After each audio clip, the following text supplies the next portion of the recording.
I've been doing a lot of computer work this week and feeling it all in my shoulders and neck.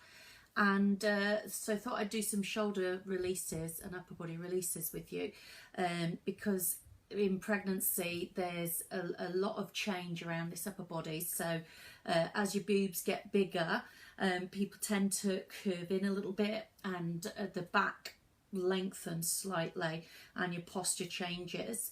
So the best thing to do is try and keep the chest open and to strengthen the upper back, and that will help with any postural changes you're getting, any body changes, and just then tension, any kind of stress tends to get into the shoulders, into the jaw, and the jaw is related to the pelvic floor as well, so any tension we take in here often goes into the pelvic floor. So if we can keep this all nice and relaxed, then that'll help with the pelvic floor, and that'll help with labour, because you don't want to go into labour with a tight pelvic floor, you want to relax it.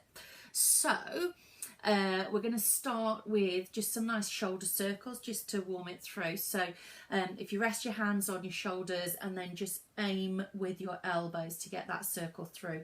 Keep your shoulders relaxed as you do it. You want to feel nice and long through the neck. You might get some clicking. That's all right. Clicking's okay.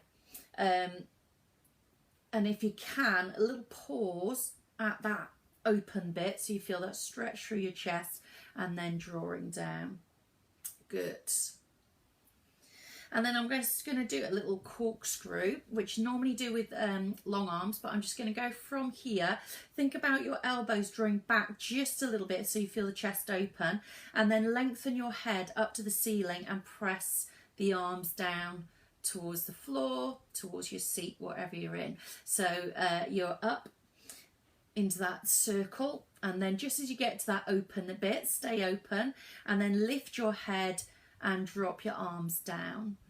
Good. And again, so a little circle through, shoulders down, heads up to the ceiling, pull down. So you're resisting, you're taking your head up and your arms down, and you should feel that length through the neck, through the shoulders, through the chest. One more like that. So drawing it down, lift the head, lengthen through. Good. From there, I'm going to take my hands back behind me. So I've got my palms lifted to the ceiling, shoulders down. You're just going to push both arms back a little bit and feel that opening through the chest, and then draw it back again. And again, both arms back, and then bring it back again. So now take it into one, push one arm back, and at the same time turn your head away, and you should get a really nice stretch down this neck, and draw back, and again push away, turn your head. So you're keeping the arms straight as you press it, so you're pushing back with a straight arm and turning the head, and then with the other arm pushing back and turning the head. So you don't want to just have floppy hands as you do it. You push back, you resist, you turn, and then you come back. So whole arm straight, not bending at the wrist, not bending at the elbow. See how that feels. You can as well turn your head in the same direction as the arm is going. So you might find that that's a better stretch for you. I prefer the other way, but you might find that you're getting a good stretch there. I feel that a little bit more in my shoulder, whereas when I do it the other way, I feel it a little bit more in my neck. So I guess it depends where you are feeling tight. Last one. And then we're going to go back to those double arms, but what I want you to do is hinge forward slightly. So feel your hips pulling back, keep your body in a straight line, and you're just hinging back behind you. Back of your head stays lifted. So all you've done is lean forwards just a little bit, and then push both arms up. So you're breathing out, push the arms back behind you. Try not to squeeze the shoulder blades together, but again, we're looking for that openness through the chest. So shoulders are drawing down your back.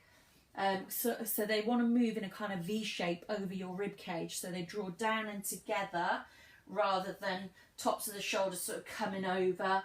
So you keep that length the whole time, and again, not squeezing through. So stay lifted at the back, and then just open and close the arms. So you're taking them out wide and then squeezing them in. So you're taking them out wide Am I in? And then squeezing in. So you want to feel that you're opening up the chest as you pull in. Don't bend the arms, so only go in as far as you can, and then those shoulders are going out wide again. So that should feel nice in the upper back. So opening it up, squeezing in. So it depends what you sat on as well as to how far you can go in. And all of these you can do in standing, don't have to be seated. Lovely. And then the last set, you're going to bring your hands out in front of you. So chest should be nice and open now. Other restrictions sometimes in the rib cage, so we're just going to get into that. Hands out in front, I just want you to push away from you. So as you push away, you're not bending and straightening the arms, so it's not a pull, it's a press away, stretching forwards.